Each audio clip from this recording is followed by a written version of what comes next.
Good afternoon, guys. All of you Onefootballers watching. I had to make a video because there is so much to talk about. All of you. Basically, the Euros have been postponed. If you didn't already know or hadn't already seen the news in the Onefootball app, we have a live statement from UEFA who have just said that they have announced the postponement of its flagship national team competition, UEFA Euro 2020, due to be played in June and July this year, obviously because of coronavirus. Now, UEFA have pushed it back 1 year because they're saying they're really hoping that league football can continue. We're not quite sure when that is. And then eventually come to a conclusion, which not only helps league football, but also then helps UEFA because under their guidance, it's obviously the Europa League and the Champions League as well. Now, we will be answering a few of your questions in a minute because I know so many of you have so many questions to ask. Hello to all of you in the comment section, by the way. One of the first interesting things from this particular comment that they've put out is that, obviously, as you guys know, not every single spot in the Euro 2020 has been filled yet. There are still playoffs to be played. But in the press release, they've said the friendlies and the playoff games scheduled for the end of March will now be played in the international window at the start of June, subject to a review of the situation. Now, this is kind of going against what they've done to basically push the Euros back a year. Because if they're saying the start of June, that means in some way they may be planning or at least preparing for football, for club football, to be back at the start of June. Now, the flip side to this is that all of the leagues who asked for the Euros to be postponed so they could conclude their own division will obviously be meeting in the next few days. I think the Premier League is meeting on Thursday. Serie A, I believe, from our Onefootball Italian channel, has told me I have learned that Serie A will be meeting at the beginning of next week to discuss what's going to be happening with their league. If those guys aren't back in play by the beginning of June, I highly doubt that we're going to be seeing international qualifiers as well. So everything is kind of yet to be decided. It goes on to say that all of this was made with basically football as the primary reason for doing this, and maybe not finances, which is a good thing because we've also got some news as well that everyone who's got a ticket will be refunded. So pretty good if you've got the Euros. The one thing I think that's really good about this is that it gives time for the leagues to be finished. Whether or not that's going to be 3 weeks, 4 weeks, 4 months, no one really knows. But it allows players to not only get back to fitness, because some of them are in quarantine, but it allows everything to move in a smoother order. If the Euros were to be in June and July, or if they were to be in a few months' time and club football hadn't quite returned, it would just cause havoc. It's easier to cancel it now and put it in a year's time rather than continuously pushing it back and back and back every few weeks. The one issue that it does face, though, is that, and UEFA obviously know this, UEFA have planned a lot for next summer. So there is the Women's Euros, which has been pushed back another year. There's the Nations League, of course. There's the Euro Under-21 Championships and, which isn't actually under UEFA, the World Club Cup, the Club World Cup, I should even say. That's been changed to the summer as well. As you may know, Liverpool competed and won in December. Imagine next summer if Liverpool players have got to be at the Euros, any players, the Euros and the Club World Cup, whichever team wins the Champions League. So there's definitely stuff to be sorted out through there. Personally, I think it's the right decision, although there's going to be a lot more complicated bits and pieces. Right, let's go to a few of your comments first off. Yeah, that Egyptian kid has said the Euro is more important than leagues because it's hard to squeeze in with other international cups. I would tend to agree on a footballing basis because it's quite rare and it's difficult to squeeze in. But this is football, guys. We're talking about big money here. We're talking about the leagues, and there's no way that a competition like the Euros is going to be prioritized over. And UEFA know this as well, not only finishing the leagues, but also the Champions League, which is their prized asset, certainly in terms of viewership, sponsorship, revenue, income, everything. But there is also the Copa America, which is now obviously not under UEFA, but has today from CONMEBOL been moved back into 2021 as well.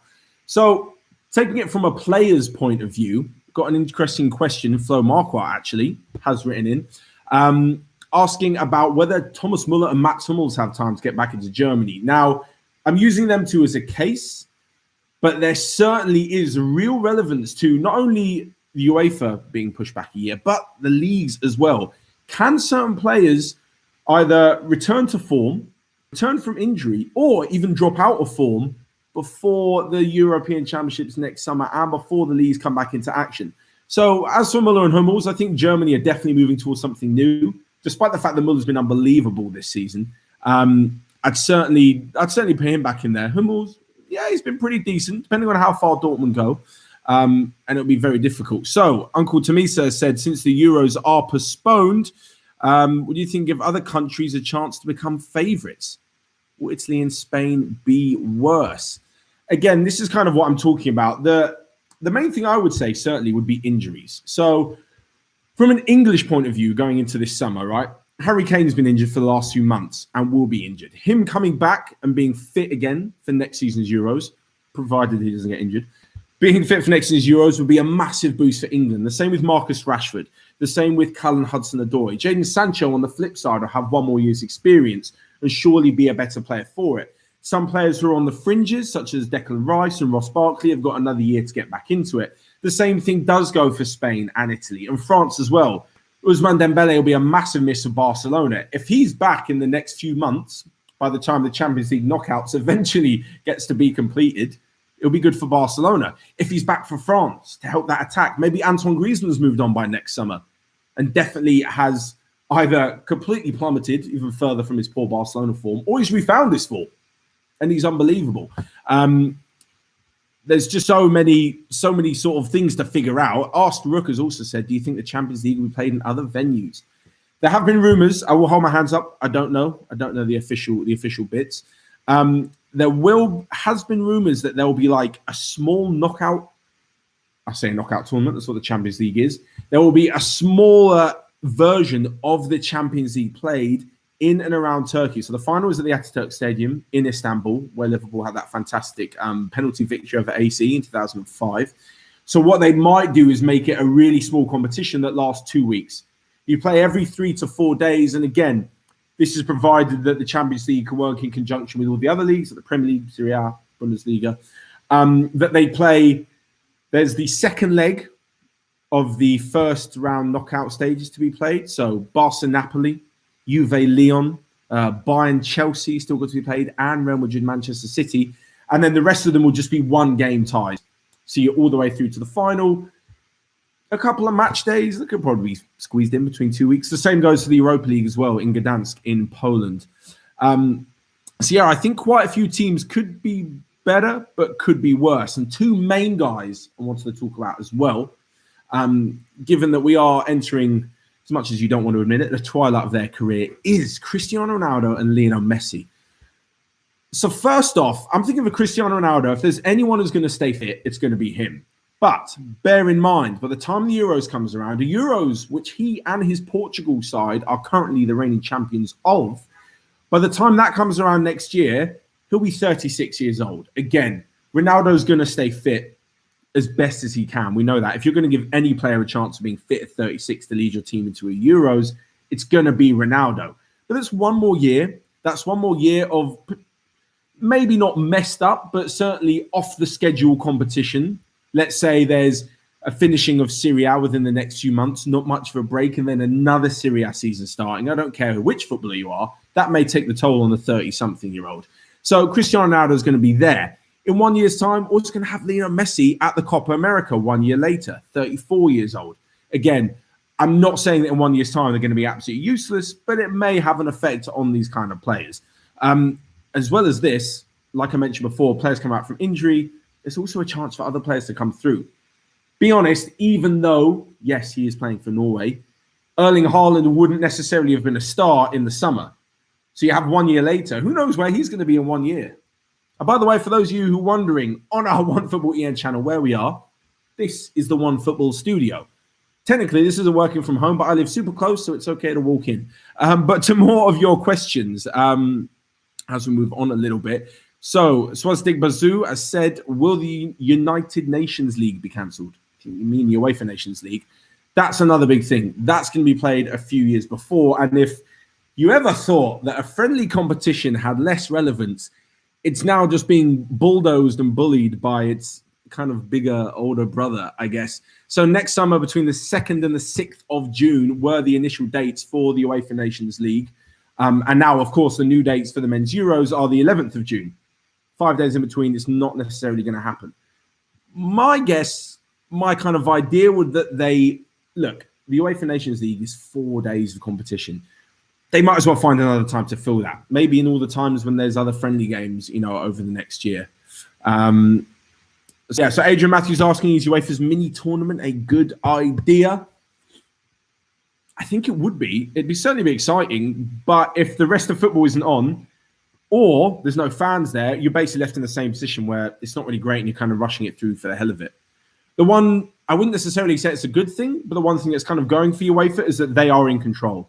So they're in control of, obviously, the Euros coming up, the Europa League, the Champions League, and they've set up an advisory panel which will help people from the other leagues that are going to have to deal with these situations and have to work around the schedule. We are talking about the big 5 leagues as they have the major representatives left, certainly the Champions League and the Europa League as well. Sai Sale is saying, what if the coronavirus doesn't go until next year? Come on, we've got to be more positive than that. I'm not going to put a number on it, actually. I'm not a doctor. I'm not a scientist, so I wouldn't actually know. Lukey 10 has said, isn't it dangerous to continue games in the summer? A lot of people gathering in stadiums could cause another outbreak. Games should start again in September.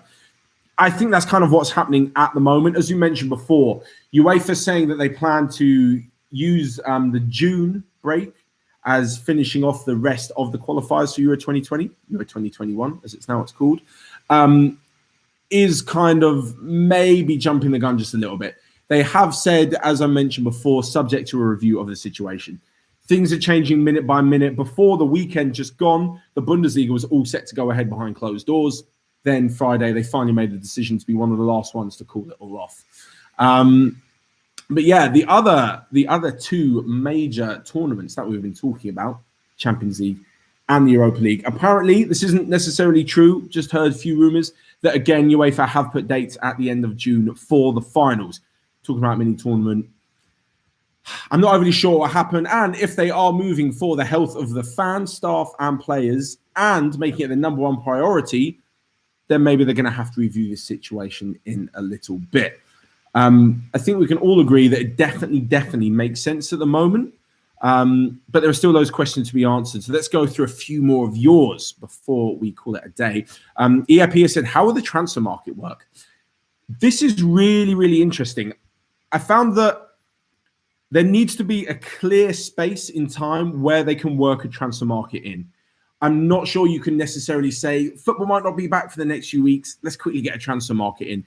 There needs to be a clear strategy that if the leagues come together and decide that they're going to finish a season, there needs to then be an off season, and then there should be a transfer market that follows. I wouldn't necessarily stick to the summer plan of a transfer market just because it's in the summer. Because after all, if you're not going to let people travel and you're not going to let people in stadiums, you're definitely not going to let the prize commodity of a multi-million-pound footballer, who the clubs are paying for, to then go and travel and potentially catch coronavirus on his way over to a new club. So not quite sure that is going to happen. So Anna Gokal is asking whether the season is going to be null or void. Guys, I did speak about this on TFW, actually, which you can check out on the Onefootball channel on Monday evening. It would be extraordinarily difficult to null and void the season. But on the flip side of this, like I mentioned in the video as well, it would also be very difficult to pinpoint exactly who's going to have what, like giving the championship to Liverpool. Completely agree they deserved it. Been by far and away the best team. But working under the assumption is never good for sports. And if, like I'm presuming is going to happen, as we've kind of been suggested with a few rumors, the leagues are going to come together and agree on a date, and they're going to do things fairly. I'm not sure that they're going to say, we'll play at the same time, but I don't know, one of us is just going to say, nah, it's null and void. I'm sure if all the leagues agree to play, they'll all finish the season. And yeah, as I say, Liverpool have deserved it, but just giving it them based on the fact you'd assume that they'd win the last two, even if they don't necessarily do, would be a little bit harsh. So yeah, thank you so much anyway for all of your questions. Let's run through a little bit more. Just for one or two more. Right. Wow, there's a lot of Messi and Ronaldo questions, of course. I spoke about it a bit earlier. This video will still be going up as well, guys. So make sure you check out the reaction. Let me know all your thoughts in the comment section. But yeah, I think we will call it a day there. So thank you so much for joining me on this reaction live, as the Euro 2020 has been postponed. So change all the posters, change everything you got. It's now Euro 2021. As we are moving forward, make sure you check out the Onefootball app, where our newsroom is working tirelessly to give you all of the latest updates and info on the Euros, on the Champions League, Europa League, the transfer action, all of the football as we get the news as and when. So thanks so much for watching, and we will see you guys later on.